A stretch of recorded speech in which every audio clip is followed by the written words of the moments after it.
Ma'am, Narendra Modi ji का जिन्हें आपने नाम लिया, उनके अंदर की आपकी बेस्ट क्वालिटी आपको क्या लगी सेवा के अलावा, और क्या चीज़ आप उनसे इंस्पायर होती है? मुझे लगता है कि मेरे साथ साथ राजनीति के क्षेत्र में काम करने वाले हर एक व्यक्ति का आदर्श अगर कोई है, रोल मॉडल अगर कोई है, तो प्रधानमंत्री श्री नरेंद्र मोदी जी हैं। तो उसी प्रकार आप जब राजनीति में आई थी तो आपको क्या चुनौतियों का सामना करना पड़ा था बीइंग अ फीमेल एमएलए या फीमेल मेयर? देख, मुझे लगता है कि फील्ड चाहे कोई भी रहा हो, हमारे समाज की सोच हमेशा से महिलाओं की क्षमताओं को कमतर आंकने की रही है। समाज सेवा तो शुरू से ही कर रही थी, लेकिन प्रकृति ने, नियति ने एक ऐसा तकलीफ, एक ऐसा कष्ट मेरे जीवन में दिया कि मेरे जीवन की दिशा ही बदल गई। अब आप बचपन में आपकी क्या हॉबीज रही? बचपन में आप बहुत पढ़ने वाली बच्ची थी, फर्स्ट बेंचर थी, लास्ट बेंचर थी, या कैसी थी आप? क्यूरियस? जब नियति ने एक ऐसा मुकाम मेरे सामने हासिल कर दिया था, तो उसके बाद फिर मेरी पढ़ाई लिखाई ही काम आई। और अभी भी आपका कौन सा फेवरेट सब्जेक्ट? निश्चित रूप से जब एक महिला काम के लिए बाहर निकलती है तो उसे बहुत सारी जिम्मेदारियों को निभाना होता है। वो बहू भी है, वो पत्नी भी है, वो बेटी भी है, वो माँ भी है, वो विधायक भी है, जनप्रतिनिधि भी है, वो मंत्री भी है। एग्रीकल्चर मिनिस्टर शिवराज सिंह चौहान, उनसे आपने कैसे? वो प्रदेश के मुखिया नहीं थे, वो हमारे परिवार के भी मुखिया थे। और उन्होंने मुझे बहुत भरोसा दिलाया था कि बाबूजी अब इस दुनिया में नहीं है, परिवार में कोई बड़ा नहीं है, क्योंकि मैं अकेली सिंगल मदर होकर काम कर रही थी। तो इस दृष्टि से उन्होंने कहा था घर का बड़ा अगर कोई है तो वो मैं हूँ। वो कहीं पे भी चले जाएं, चाहे वो यूएस में चाहे वो इंडिया में रहे, कहीं भी स्टेट, हिंदी नहीं छोड़ते। उनकी योजनाओं के मूल में महिलाएं थी। लाडली बहना योजना अगर वो लेकर आए तो हम सब ने देखा कि किस प्रकार से उसका परिणाम भी मिला हमको।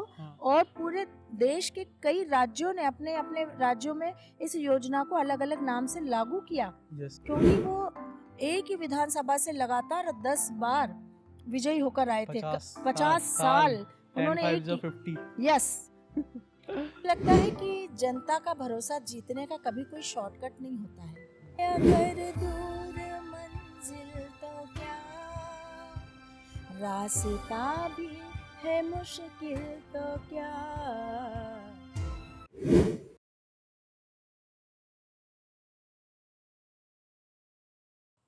Ma'am, welcome to city of Bengaluru. Thank you. मैं पहले आपसे एक आपका इंट्रोडक्शन चाहूँगा। मेरा इंट्रोडक्शन अगर मैं बताना चाहूँ तो मुझे बहुत खुशी होती है कि एक जनसेवक के रूप में अपने आप को स्थापित किया है। राजनीति के क्षेत्र में जब मैं काम करने आई तो प्रतिकूल परिस्थितियों में मुझे इसमें कदम रखना पड़ा। समाज सेवा तो शुरू से ही कर रही थी, लेकिन प्रकृति ने, नियति ने एक ऐसा तकलीफ, एक ऐसा कष्ट मेरे जीवन में दिया कि मेरे जीवन की दिशा ही बदल गई। और उसके बाद मुझे लगा कि मेरा जीवन अब अपने लिए नहीं है, बल्कि उन ज़रूरतमंदों के लिए है जिनको वास्तव में ज़रूरत है हमारे सहयोग की। और इस दृष्टि से मैंने राजनीति के क्षेत्र में कदम रखा। तो आज मैं संगठन में भी काम करते हुए संगठन को मजबूती देने का काम किया। उसके बाद मुझे इस शहर का महापौर बनने का सौभाग्य मिला। मैं 2009 से लेकर 2014 तक इस भोपाल शहर की महापौर रही। उसके बाद 2018 में गोविंदपुरा विधानसभा क्षेत्र की जनता ने मुझे विधायक बनाया। 5 साल विधायक के रूप में मैंने जिस प्रकार से जनता की सेवा की, 2023 में बहुत अच्छे वोटों से जनता ने फिर मुझे इस क्षेत्र की सेवा की जिम्मेदारी दी है। तो मुझे खुशी है आज इस बात की कि जिस उद्देश्य के साथ मैंने इस क्षेत्र में कदम रखा, मुझे जनता की स्वीकार्यता मिली और आज मैं बहुत सकारात्मक सोच के साथ अपने क्षेत्र के विकास और जनता की सेवा में लगी हुई हूँ। यस मैम, मैं आपका स्वागत करूंगा अर्चित जन पॉडकास्ट में। तो आपके बारे में जो मैंने पढ़ा है, एक आपकी जो पहुंच है एक आम जन तक बहुत अच्छी है। जो बोला जाता है एक नेता की पकड़ होनी चाहिए, वो आपकी एक पंक्ति में खड़े सबसे अंतिम व्यक्ति तक आपकी पहुंच बहुत अच्छी है। जो मैं नहीं कह रहा हूँ, ये फैक्ट्स फिगर्स कह रहे हैं। 1 लाख वोट से जीतना आसान नहीं है। और सामने आपके जो कैंडिडेट थे वो, उनकी भी एक छवि बहुत अच्छी थी और साथ में वो वेल एजुकेटेड भी थे। आईआईटी से पास आउट लोग भी आपके निर्दलीय खड़े Against हुए थे चुनाव आपके लड़े। हाँ, बट तो भी आपको 1 लाख वोटों से, और मुझे तो ये भी लगता है शायद फर्स्ट हाफ में आपका रिजल्ट डिक्लेयर हो गया था, जो मुझे इतना पता शुरू है। से ही एक बार जब गिनती शुरू हुई हाँ। तो शुरू से ही जो लीड बढ़ती चली गई वो 1,06,668 वोटों पर आकर रुकी। यस। तो मैम ये चीज़ें, इसका सीक्रेट क्या है आपका? मुझे लगता है कि जनता का भरोसा जीतने का कभी कोई शॉर्टकट नहीं होता है। आपके अंदर का जोश, आपके अंदर का जज्बा, आपका जुनून, आपकी संवेदनशीलता जब आपके कार्यों के माध्यम से जनता के बीच में आती है तो आपको जनता की स्वीकार्यता मिलती है। और मैं हमेशा से मेरा ये मानना रहा है कि मैंने अपने विधानसभा क्षेत्र को भौगोलिक दृष्टि से कभी नहीं देखा, एक परिवार भाव के साथ मैंने देखा है। राजनीति मेरे लिए कभी भी पद पाने का माध्यम नहीं रही, बल्कि वो सेवा का माध्यम रही है।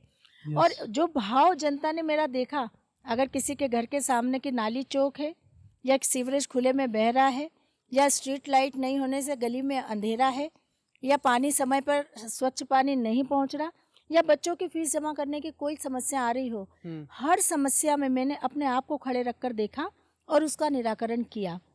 तो एक स्वीकार्यता मुझे जनता की मिली और जनता ने कहा कि ये तो अपने ही जैसी है। ये अपने ही जैसे वाला जो भाव आता है ना, अपना अपनी ही है, यही सही अर्थों में जनता का भरोसा होता है, सबसे बड़ा भरोसा होता है।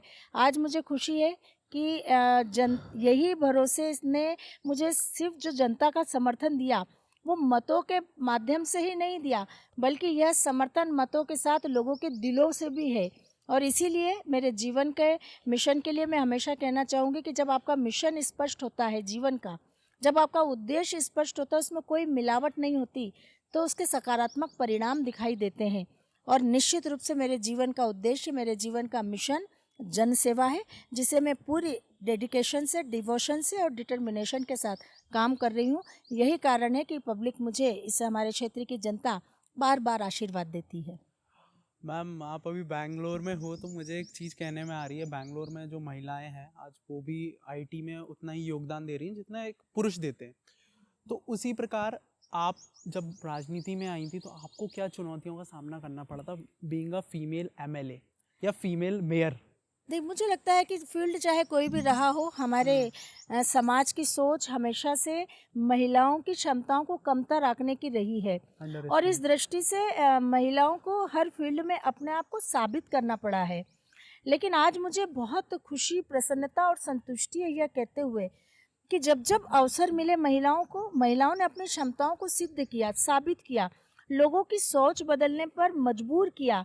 मैं अपने स्तर का जहाँ तक बता सकती हूँ कि राजनीति का क्षेत्र निश्चित रूप से हमेशा से पुरुषों के एकाधिकार का क्षेत्र समझा जाता था। बहुत कम संख्या में महिलाएं राजनीति में काम करने के लिए आती थी। बहुत सारे कारण उसके पीछे हुआ करते थे। और जब जो थोड़ी बहुत महिलाएं काम करने के लिए आती थी, वह भी गिनी चुनी गिनती करने लायक ही होती थी। लेकिन सबको इस बात के लिए एहसास हुआ कि महिलाओं का राजनीति में आना इसलिए बहुत आवश्यक है क्योंकि आधी आबादी का प्रतिनिधित्व हम करते हैं। तो जब एक संपूर्ण समाज के विकास की बात आती है तो उसमें बराबर की संख्या पुरुष और बराबर की संख्या महिलाओं की है। तो जब पुरुषों की समस्याओं का निराकरण करने के लिए पुरुषों की संख्या बढ़ती है तो महिलाओं की भी उसी संख्या में बढ़नी चाहिए। तो मैं काम करने के लिए जब आई तो निश्चित रूप से कठिनाई, परेशानियां मुझे भी हुई, लेकिन मुझे भरोसा था इस बात का कि जो क्षमताएं ईश्वर ने मुझे दी है और जो सोच मेरी है और जिस जज्बे के साथ मैं काम करने आई हूँ, निश्चित रूप से मैं अपने विधानसभा क्षेत्र के हर नागरिक को अपने साथ खड़ा कर लूँगी और इस बात का उन्हें एहसास कराऊंगी कि मेरा जीवन, तन मन और जीवन उनकी सेवा के लिए समर्पित है। मैं विकास करने के लिए आई हूँ, मैं बेहतर काम करने के लिए आई हूँ, लोगों की सोच बदलने का काम और एक सामाजिक परिवर्तन लाने के लिए गोविंदपुरा की जनता ने मुझे साथ दिया है, इसलिए मैं आज यहाँ पहुँची हूँ। मैम एक बात और आती है कि आप फीमेल पॉलिटिशियंस हैं, और तो आप घर की ड्यूटी और कैबिनेट और प्लस मंत्रिमंडल और पॉलिटिक्स कैसे हैंडल करती हैं? हाँ, निश्चित रूप से जब एक महिला काम के लिए बाहर निकलती है तो उसे बहुत सारी जिम्मेदारियों को निभाना होता है। वो बहू भी है, वो पत्नी भी है, वो बेटी भी है, वो माँ भी है, वो विधायक भी है, जनप्रतिनिधि भी है, वो मंत्री भी है। और उसको हर मोर्चे पर अपने आप को साबित करना होता है। तो ये संतुलन कोई आसान संतुलन नहीं होता है, लेकिन मुझे लगता है कि महिलाओं को ये जगलिंग करने का गुण जो है वो बचपन से ही आ जाता है, क्योंकि अपने घर परिवार में भी वो अपने घर की बड़ों को, जो बड़ी घर में हमारी महिलाएं हैं, उनको इस तरह से काम करते हुए देखते हैं कि वो एक ही महिला पूरे घर को, सबको कैसे हैंडल करेक्ट। करती है। तो ये एक प्रकार से बहुत छोटेपन से ही उनके अंदर स्वाभाविक गुण विकसित हो जाता है। यस। तो मुझे लगता है कि निश्चित रूप से मैं, मेरे साथ भी ऐसा ही होता है। वो संतुलन बनाने का काम मैं निश्चित रूप से करती हूँ, और वो मेरे अंदर ईश्वर ने दी हुई ताकत है जिसको मैं लेकर संतुलन बनाती हूँ। मैं जब विधानसभा में, चाहे प्रश्नकाल हो, शून्यकाल हो या ध्यानाकर्षण हो, उस पर जब मैं अपनी बात बेबाकी से रखने के बाद घर वापस आती हूँ तो मेरा ग्रैंडसन के स्कूल के प्रोजेक्ट बनाने में मैं मदद करती हूँ। अगर मैं घर में बैठकर रात में देर रात तक अगर मैं अपने क्षेत्र के विकास की समस्याओं का और जो काम हम कर रहे हैं उसकी समीक्षा करती हूँ, तो दूसरे दिन घर में आने वाले मेहमान के ब्रेकफास्ट के, लंच और डिनर की व्यवस्था का भी जिम्मा संभालती हूँ। हाँ। तो मुझे लगता है कि निश्चित रूप से महिलाओं को जो ये क्षमताएं दी, ईश्वर ने दी है, और महिलाओं को इनमें संतुलन बिठाकर ही काम करना होता है। हाँ, लेकिन इसमें सबसे बड़ी बात यह है कि आपके परिवार का सपोर्ट, आपके परिवार का सहयोग, आपके परिवार का सहयोग इसमें एक स्तंभ की तरह काम करता है। यदि आपका परिवार आपके साथ खड़ा है, वो समझता है कि आपका जीवन आपके लिए नहीं, समाज के लिए है, तो कोई भी काम हमें भारी नहीं लगता, कोई भी काम बोझ नहीं लगता। आज मैं सौभाग्यशाली हूँ कि मेरे परिवार में, चाहे मेरी बहू हो, मेरा बेटा हो, परिवार के अन्य सदस्य हों, मुझे पूरा सहयोग प्रदान करते हैं, और जितना समय भी अपने बाकी कामों के बाद में परिवार के लिए देती हूँ, उसी काम को वो उसी समय को वो एंजॉय करते हैं, और वो जानते हैं कि हम, उनकी माँ का समय अब समाज के लिए ज़्यादा है, परिवार के लिए जितना समय वो दे रही है उसी में वो संतुष्टि होते हैं। वही मेरी सबसे बड़ी ताकत है। एक इतना बिजी शेड्यूल होने के बाद, आपका पूरा दिन इतनी चीज़ों को, इतने काम करने के बाद, फिर आपके पास हॉबी क्या है आपकी? कुछ हॉबी के लिए टाइम बचता है? कुछ रिलैक्स करने के लिए? निश्चित रूप से देखिए, व्यस्ततम जीवन में से हाँ। अपने लिए समय निकालना बहुत मुश्किल काम तो होता है, लेकिन हाँ। ज़रूरी भी होता है। और मैं मानती हूँ कि इतने आपाधापी के जीवन में अगर आपने अपने लिए समय नहीं निकाला या अपने शौक़ के लिए समय नहीं निकाला, तो कहीं न कहीं धीरे-धीरे आपको अपनी ज़िंदगी नीरस लगने लगती है। तो जब हम अपनी हॉबी के लिए समय निकालते हैं तो एक नई ऊर्जा हमारे अंदर आती है, हम एक प्रकार से रिचार्ज हो जाते हैं। तो मेरी कोशिश भी यही होती है कि निश्चित रूप से व्यस्तता तो है, बहुत है व्यस्तता, लेकिन थोड़ा समय मैं अपने लिए निकालूं, और मेरे लिए, अपने लिए समय निकालने के लिए मेरी 2 हॉबी बहुत बड़ी भूमिका निभाती है, जिसमें मैं, चूँकि म्यूज़िक लवर हूँ, तो मैं म्यूज़िक सुनना बहुत पसंद करती हूँ। विशेष रूप से लता जी के गीत मुझे बहुत बहुत प्रेरित पसंद। करते हैं हाँ। और बहुत आनंद भी देते हैं। तो लता जी के गीतों को सुनना, गुनगुनाना और अपने आप को शांत भाव के साथ रिलैक्स करना, ये मेरी हॉबी रही है, जिसके माध्यम से मैं अपने आप को फिर से रिचार्ज करती हूँ। दूसरा मेरा शौक गार्डनिंग करने का है, हाँ। और मैं समझती हूँ कि गार्डनिंग करने से जब मिट्टी में हमारे हाथ सने होते हैं तो वही हमारा मेडिटेशन होता है। ओह! और मिट्टी में काम करते समय हाँ। जो काम हम करते हैं, जब छोटे-छोटे फूल खिलकर आते हैं, तो वो ना केवल हमारी प्रेरणा होते हैं, हमें इस बात का एहसास भी कराते हैं कि विकास का असली रूप धैर्य ही होता है। जी। तो मुझे लगता है कि चाहे म्यूज़िक सुनना हो, लता जी के गीतों को सुनना और गार्डनिंग करना, मुझे फिर से रिचार्ज करने का काम करता है। लता जी के अलावा इंग्लिश सॉन्ग सुनती हैं आप? बहुत कम, हाँ। बहुत कम सुनती हूँ, लेकिन लता जी के गीतों को बहुत छोटेपन से सुना है, तो प्रेरणा उनके गीतों से, कई गीतों से बड़ी प्रेरणा मिलती है। जैसे एक है मेरे वतन के लोगों, या हाँ, वो आप? भी है, और हाँ। एक बहुत अच्छा गीत था, जब कभी जीवन में निराशा का भाव आता है तो मैं अक्सर वो 2 लाइनें अपने आप में गुनगुना लेती हूँ, तो मुझे लगता है कि वो मेरे को बहुत ऊर्जा देती हैं, ताकत देती हैं। है अगर दूर मंजिल तो क्या, रास्ता भी है मुश्किल तो क्या, जिंदगी एक सफर भी तो है, हंस के उस पार जाना पड़ेगा, जिंदगी प्यार का गीत है, जिसे हर दिल को गाना पड़ेगा। क्या बात है मैम! मैम, कभी आपने सिंगर बनने का नहीं सोचा? नहीं, कभी नहीं, क्योंकि ऐसा लगा नहीं मुझे कि मैं उस लायक हूँ। नहीं, आपके सुर ताल तो बहुत अच्छे बैठे हैं। सिर्फ शौक है, सुनते सुनते गाने का शौक हो गया, हाँ। तो कभी गुनगुना लेती हूँ। भजन सुनने का शौक है, भजन जब सुनती हूँ तो मैं लीन हो जाती हूँ। हम्म। और विशेषकर शिव जी के भजन सुनकर तो मन एकदम शिव जी में लीन हो जाता है। तो बहुत धार्मिक हूँ, हम्म। प्रभु में बहुत आस्था है। और इस दृष्टि से चाहे जब कभी भी मन बेचैन होता है या मन निराश होता है, तो शिव जी के भजन सुनकर अपने आप को शिव जी में लीन कर देती हूँ, तो एक नई ऊर्जा प्राप्त होती है। क्या बात है मैम। तो मैम इसके अलावा बचपन में आपकी क्या हॉबीज़ रही हैं? बचपन में आप बहुत पढ़ने वाली बच्ची थी, फर्स्ट बेंचर थी, लास्ट बेंचर थी, या कैसी थी आप? हाँ ना, क्यूरियस थी बहुत? ना ना, बिल्कुल सही है। फर्स्ट हाँ। बेंचर ही थी, पढ़ने का हाँ। बहुत शौक था, हाँ। स्टूडियस थी। हाँ। पूरे परिवार में मैं ही सबसे ज़्यादा स्टूडियस थी। मैं पढ़ती थी और इसलिए पेरेंट्स की भी बहुत लाडली थी, स्कूल में टीचर्स की बहुत लाडली थी। आज भी मेरे स्कूल के टीचर्स जब मुझे मिलते हैं तो बहुत प्यार करते हैं। मेरे कॉलेज की प्रोफेसर्स जब मैं मुझे मिलती है तो सबको उदाहरण देती है कि मेरी स्टूडेंट, मेरी स्टूडेंट। तो प्राउड फील होता है कि निश्चित रूप से आज हमने इतनी अच्छे से अपने आप की नींव को मजबूत किया, तो आज हम इस स्थान तक पहुँचे हैं। जो एक संदेश भी होता है कि पढ़ाई जीवन में बहुत ज़रूरी है। आपको नहीं पता कि आपके लाइफ में आगे आने वाले समय में क्या होने वाला है, मुझे भी नहीं पता था। जी। मैंने मेरी शादी हुई, पॉलिटिकल परिवार में शादी हुई। मैं हाउसवाइफ थी, मुझे कभी नहीं पता था कि मेरे जीवन में इतना बड़ा कष्ट आएगा और मुझे इस फील्ड में आना पड़ेगा। पर चूँकि जब नियति ने एक ऐसा मुकाम मेरे सामने हासिल कर दिया था, तो उसके बाद फिर मेरी पढ़ाई लिखाई ही काम आई।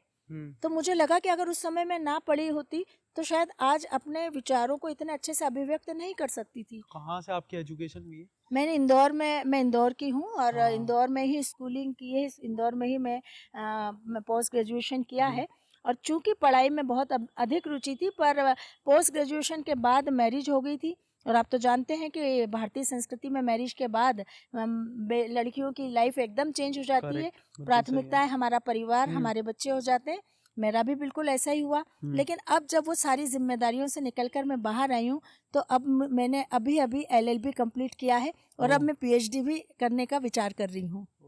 मतलब आप अभी भी पढ़ हाँ, ही रही निश्चित हैं? रूप से पढ़ाई की कभी कोई उम्र नहीं होती है। जी। पढ़ाई हमारे ज्ञान के दायरे को विस्तृत करती है, जी। तो पढ़ना तो चाहिए ही। जी। जितना हो सके हमें पढ़ना चाहिए। जी। और अभी भी आपका कौन सा फेवरेट सब्जेक्ट है जो आपको पढ़ने में बहुत मज़ा आता है? देखिए, मैंने कॉलेज में BSc किया तो हाँ। मैं साइंस की स्टूडेंट रही। और साइंस की स्टूडेंट में मेरा केमिस्ट्री बहुत बहुत फेवरेट सब्जेक्ट था। हमेशा डिस्टिंक्शन आता था। ओके। फिर उसके बाद जब मैंने MA ज्योग्राफी में किया, तो मेरा स्टैटिस्टिक्स मेरा बहुत बहुत फेवरेट हो गया था। उसके बाद फिर अभी LLB में तो मेरे सारे सब्जेक्ट बहुत ही, क्योंकि LLB के वो सारे सब्जेक्ट थे जो मैं फील्ड में आज काम कर रही हूँ। तो मुझे बड़ी मदद मिली उससे कि यस। क्योंकि आप जो पॉलिटिक्स कर रहे हो उसमें बहुत सारे नियम, कायदे, कानून, प्रक्रिया ऐसे होते हैं जिनका आपको पालन करना होता है। करेक्ट। लेकिन उसकी जानकारी अगर आपके पास नहीं है तो आप बहुत अच्छे परिणाम नहीं दे सकते। एग्जैक्टली। तो मुझे लगा है कि LLB का हर सब्जेक्ट मेरे लिए बहुत उपयोगी था। पढ़ने के बाद मुझे और मेरे जो काम कर रहे थे उस काम को आसानी मिली है और मैं अब और बेहतर तरीके से उस काम को कर पा रही हूँ। यस, वो बहुत अच्छी बात है। मैम, मैं अब आपसे राजनीतिक प्रश्न पूछूंगा। तो आपके राजनीतिक गुरु कौन रहे हैं? वैसे तो मेरे घर में ही मेरे बाबूजी थे जो इस हाँ। मध्य प्रदेश के चीफ मिनिस्टर रहे हैं। बाबूलाल गौर जी। हाँ जी, हाँ जी, वो मैं फादर इन लॉ थे। और हाँ। एक पिता के रूप में जो सिखाया उन्होंने मुझे इस फील्ड में, क्योंकि उनको भी पता था कि मैं हाउसवाइफ थी, मैं कभी पॉलिटिक्स के फील्ड में कभी काम नहीं की थी। और चूंकि परिस्थितियाँ मेरे को लेकर आई थी और उन्होंने मेरा जज्बा देखा था सेवा का, तो उन्होंने बहुत सिखाया मुझे, बहुत। क्योंकि वो एक ही विधानसभा से लगातार 10 बार विजयी होकर आए थे। 50 साल उन्होंने एक 50। यस लगातार। तो हाँ। 50 साल तक एक ही विधानसभा क्षेत्र से लगातार जीतना, मैं समझती हूँ कि अब वो अपने आप में एक इंस्टीट्यूट हो गए थे और उनसे हर रोज़ मुझे सीखने को बहुत कुछ मिलता था। तो स्वाभाविक रूप से बाबूजी मेरी प्रथम पाठशाला में थे ही, क्योंकि उन्होंने उनको काम करते हुए देखा था और उनसे मैंने सीखा था। लेकिन उसके बाद फिर लगातार जब इस फील्ड में काम करने के लिए निकली, तो बहुत सारे वरिष्ठों को मैंने अपना मार्गदर्शक माना और उनसे सीखने को मिला। महिलाओं की जहाँ तक बात है, तो मैं सुषमा स्वराज जी की हमेशा से बहुत प्रशंसक रही थी, और क्योंकि उस समय में महिलाएं बहुत कम बाहर कम थी निकलती थी और और पॉलिटिक्स में तो बहुत ही रेयर महिलाएं हुआ करती थी। करेक्ट। ऐसे समय में उन्होंने हरियाणा जैसे मेल डोमिनेंट स्टेट से बाहर निकलकर पॉलिटिक्स में एक अपना स्थान मुकाम हासिल किया था। वो निश्चित रूप से हमारी प्रेरणा थी। उसके बाद आज मुझे लगता है कि मेरे साथ साथ राजनीति के क्षेत्र में काम करने वाले हर एक व्यक्ति का आदर्श अगर कोई है, रोल मॉडल अगर कोई है, तो प्रधानमंत्री श्री नरेंद्र मोदी जी हैं। जिस हिसाब से वो काम करते हैं, जिस संवेदनशीलता के साथ काम करते हैं, जिस राष्ट्रभक्ति के साथ वो काम करते हैं, वो निश्चित रूप से हमें भी इस फील्ड में इसी ऊर्जा से काम करने की प्रेरणा देता है। जी मैम, इसके अलावा बाकी आपकी अभी जो मंत्रिमंडल है मध्य प्रदेश का, उसमें आपका बेस्ट फ्रेंड कौन है, या बेस्ट मतलब आपकी फीमेल फ्रेंड या बेस्ट मेल फ्रेंड भी हो सकते हैं, कोई उसमें प्रॉब्लम नहीं है। हाँ, देखिए हम 5 महिलाएं हैं हाँ मंत्रिमंडल में, हाँ और मुझको मिलाकर 5 महिलाएं हैं, हाँ। और वो चारों मेरी बहुत अच्छी फ्रेंड है। अच्छा। और हम पांचों एक दूसरे को बड़ा हेल्प करते हैं, सहयोग करते हैं। हाँ मतलब एक कोऑर्डिनेशन होता है ना। कई बार तो ऐसा होता है कि कोई किसी को बताना नहीं चाहता, कोई किसी का सहयोग नहीं करना चाहता, लेकिन मध्य प्रदेश की ये 5 महिला मंत्री एक दूसरे को बहुत सपोर्ट करती है, एक दूसरे को बहुत हेल्प करती हैं। तो मुझे लगता है कि ये चारों मेरी बहुत अच्छी फ्रेंड है। हाँ और जो पुरुष मंत्री हैं, उनमें जो वरिष्ठ हैं, वो हमारे मार्गदर्शक हैं। निश्चित रूप से उनसे हमको सीखने को मिलता है, क्योंकि हम फर्स्ट टाइमर हैं। और जो वरिष्ठ हैं वो हमारे मार्गदर्शक हैं, उनसे सीखते हैं। और जो हमारे समकक्ष हैं, उनके साथ हम एक दूसरे से अपने विचार सुझाव साझा करते हैं। तो एक पारिवारिक वातावरण, पारिवारिक भाव में हम काम कर रहे हैं। तो मुझे लगता है एक बहुत अच्छा मंत्रिमंडल पारिवारिक भाव के साथ माननीय मुख्यमंत्री जी ने हमें दिया है। और माननीय मुख्यमंत्री जी के कुशल नेतृत्व में हम सब मध्य प्रदेश के विकास को के लिए और मध्य प्रदेश को आगे बढ़ाने के लिए काम कर रहे हैं। यस। तो मैम, बट कोई बेस्ट फ्रेंड ऐसी नहीं है जिससे आप कभी कभी कहीं अटक जाए या कुछ एडवाइस लेनी, तो उस टाइम पे किससे आप पूछते हो, ऐसा कोई है आपका? है मेरी सबसे अच्छी मध्य प्रदेश सरकार में पीएचई मंत्री हैं संपतिया उइके जी। हाँ। वो मेरी बहुत बेस्ट फ्रेंड है, बेस्ट फ्रेंड है। बहुत बेस्ट फ्रेंड है। और हम दोनों बहुत सारी बातें एक दूसरे से साझा करते हैं। ठीक है मैम, नरेंद्र मोदी जी का जिन्हें आपने नाम लिया, उनके अंदर की आपकी बेस्ट क्वालिटी आपको क्या लगी, सेवा के अलावा और क्या चीज़ आप उनसे इंस्पायर होते हुए, उनसे सीखते हो आप हमेशा? उनकी निर्णय लेने की क्षमता, ओके। जिस प्रकार से वो निर्णय लेते हैं, हाँ। मुझे लगता है कि बहुत विजन के साथ, विजनरी दृष्टि से वो निर्णय लेते हैं कि आने वाले 100 वर्षों में क्या होने वाला है। वो सिर्फ 5 या 10 साल के लिए निर्णय नहीं लेते हैं, वो 100 साल का निर्णय लेते हैं। और मुझे लगता है कि वास्तव में यही आज के समय की सबसे बड़ी आवश्यकता है। प्रधानमंत्री श्री नरेंद्र मोदी जी के निर्णय इन 10 वर्षों के अगर हम देखें, कोई प्रधानमंत्री ऐसा साहस कभी कर नहीं सका जो साहस उन्होंने किया है। चाहे वो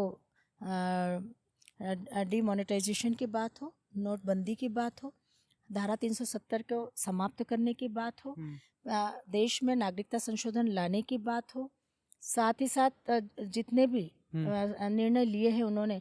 राम मंदिर का निर्माण हुआ, हम सब ने देखा किस प्रकार से उसके प्रति। हम जानते हैं कि सुप्रीम कोर्ट का निर्णय हुआ, लेकिन सुप्रीम कोर्ट को निर्णय लेने के लिए जो तथ्यात्मक बातें थी या तथ्य थे, साक्ष्य थे, वो जुटाने का काम जिस प्रकार से गंभीरता के साथ किया गया, उसका परिणाम ये निकला कि सुप्रीम कोर्ट के माध्यम से हमें ये निर्णय मिला और मंदिर बनकर तैयार हुआ। तो मुझे लगता है कि निश्चित रूप से निर्णय लेने की क्षमता प्रधानमंत्री जी की अद्भुत है, और उनमें कोई देवीय शक्ति है जो ये सब काम उनसे करवाती है। मैम, अगर मैं बात करूं मध्य प्रदेश के एक एग्रीकल्चर मिनिस्टर अपने माननीय शिवराज सिंह चौहान जी, उनसे आपने क्या सीखा? क्योंकि देखिए वो निश्चित रूप से मेरे भी रोल मॉडल रहे हैं। उन्होंने 18 वर्षों तक इस मध्य प्रदेश का नेतृत्व किया है और संवेदनशीलता के साथ उन्होंने काम किया है। और विशेषकर महिलाओं के लिए जो सोच उनकी थी, महिलाओं को आगे बढ़ाने की, महिलाओं को विकास की मुख्य धारा से जोड़ने की, वो अद्भुत थी। उनकी योजनाओं के मूल में महिलाएं थी। लाडली बहना योजना अगर वो लेकर आए, तो हम सब ने देखा कि किस प्रकार से उसका परिणाम भी मिला हमको। हाँ। और पूरे देश के कई राज्यों ने अपने अपने राज्यों में इस योजना को अलग अलग नाम से लागू किया, यस। जो इस बात का प्रतीक है कि हमारे भारत सरकार के कृषि मंत्री, मध्य प्रदेश के पूर्व मुख्यमंत्री माननीय श्री शिवराज सिंह जी चौहान ने जो काम किए हैं इस मध्य प्रदेश के लिए, वो निश्चित रूप से मध्य प्रदेश को आज देश की अग्रणी पंक्ति में लाकर खड़ा करते हैं। और उनके किए हुए कामों को आज हमारे वर्तमान मुख्यमंत्री डॉक्टर मोहन यादव जी आगे बढ़ा रहे हैं। मैम एक दो बातें मैं भी ऐड करूंगा, मुझे उनकी दो बातें बहुत अच्छी लगती हैं। एक, वो कहीं पे भी चले जाएं, चाहे वो यूएस में चाहे वो इंडिया में रहे, कहीं भी स्टेट, हिंदी नहीं छोड़ते। हिंदी लैंग्वेज को वो उस तरीके से बोलते हैं कि जिस तरीके से मैं बदल जाऊंगा, कहीं पे जाऊंगा मैं इंग्लिश बोलने लगूंगा, हिंदी मैं छोड़ देता हूँ, बट उनके अंदर ये क्वालिटी जो है वो वाकई में सराहनीय है। निश्चित रूप से और हमारी दूसरी क्वालिटी, मैं उनसे झारखंड के एयरपोर्ट पे मिला था, तब भी उनसे बात करने पे मुझे ये नहीं लगा कि ये बहुत बड़े कोई नेता हैं। जो आपने एक बात स्टार्टिंग में कही थी कि ये हम जैसे हैं, तो यस, उनके अंदर भी वो क्वालिटी बहुत अच्छे से बिल्कुल दिखती सही है। है। उनसे उन्होंने मुझे बहुत सहयोग किया है। मैं जब काम करने के लिए आई विधायक बन के, तो निश्चित रूप से एक बड़े भाई के रूप में उनका सहयोग मुझे रहा है। और उन्होंने हमेशा क्योंकि वो प्रदेश के मुखिया नहीं थे, वो हमारे परिवार के भी मुखिया थे। और उन्होंने मुझे बहुत भरोसा दिलाया था कि बाबूजी अब इस दुनिया में नहीं है, परिवार में कोई बड़ा नहीं है, क्योंकि मैं अकेली सिंगल मदर होकर काम कर रही थी। तो इस दृष्टि से उन्होंने कहा था घर का बड़ा अगर कोई है तो वो मैं हूँ। और प्रदेश के मुखिया का इस तरह से बोलना मेरे लिए कितना बड़ा संबल होता है। तो मुझे लगता है कि निश्चित रूप से उनमें वो क्वालिटी है। और आज भी जब भी कभी वो मिलते हैं मेरे सर पे हाथ रखते हैं, आगे बढ़ने के लिए प्रेरित करते हैं, प्रोत्साहित करते हैं। और कोई भी काम अगर होता है आगे करने के लिए, तो वो निश्चित रूप से मुझे बताते हैं कि इस काम को आगे करोगी तो इसका बहुत लाभ होगा। तो एक गार्जियन की तरह वो उन्होंने हमेशा मेरा मार्गदर्शन किया है। मैम मोहन यादव जी जो हमारे माननीय मुख्यमंत्री हैं मध्य प्रदेश के, मैं भी मध्य प्रदेश से, बड़ी खुशी होती है बताने में, कहीं पे भी जाऊं मैं। तो आप ये बताइए उनसे आपने क्या सीखा, या उनके कुछ अच्छे गुण या क्वालिटीज आप बताइए। माननीय मुख्यमंत्री जी ने जिस दिन से इस मध्य प्रदेश की बागडोर संभाली है, मुझे लगता है वो एक दिन भी चैन से नहीं बैठे हैं। एक दिन तो बहुत बड़ी बात है, वो 2 घंटे भी चैन से नहीं बैठे। He is very hard working. और मैंने देखा है कि उन्होंने पहले दिन से ही लगातार मध्य प्रदेश के विकास का एक संकल्प, एक रोड मैप बनाकर काम किया है। सबसे बड़ी बात उनकी ये है कि उनकी निर्णय लेने की क्षमता, जैसे मैंने मोदी जी में कहा, बिल्कुल वैसे ही निर्णय लेने की क्षमता उनकी है। और वो हमको भी इस बात के लिए प्रेरित करते हैं कि सामूहिक रूप सबको साथ लेकर चलकर ही हम आगे बढ़ सकते हैं। तो एक कुशल नेतृत्व जब होता है, वो कभी अकेला अकेला करने की नहीं सोचता, वो सबको साथ लेकर आगे बढ़ता है। तो हमारे मुख्यमंत्री जी सबको साथ लेकर आगे बढ़ने के लिए सबके सुझाव लेते हैं, सबके विचार लेते हैं, और सबके सुझाव और विचार के आधार पर ही निर्णय लेते हैं। और निर्णय लेने में कोई देरी नहीं करते हैं। अगर उनको लगता है कि नहीं, सबके सुझाव सकारात्मक है, इस दिशा में है, तो भले ही उनका विचार उससे थोड़ा असहमत भी हो, तो भी वो निर्णय लेते हैं कि नहीं, ये होना चाहिए। तो मुझे लगता है कि निश्चित रूप से एक कुशल नेतृत्व की यही परिभाषा होती है जो माननीय मुख्यमंत्री जी की में हमें सबको देखने को मिल रही है। और जिस प्रकार के निर्णय मध्य प्रदेश के विकास के उन्होंने लिए, मैं तो स्वयं साक्षी हूँ, क्योंकि मुझे लगता है कि एक आध दो को छोड़कर हर कैबिनेट की मीटिंग मैंने अटेंड की है। और हर कैबिनेट में जिस प्रकार से उनका एक नेतृत्व हम सबको मिलता है, वो मध्य प्रदेश को विकास की नई गति दे रहा है। और भारत सरकार में भी मध्य प्रदेश की छवि निश्चित रूप से एक विकासशील प्रदेश के रूप में लगातार बनती जा रही है।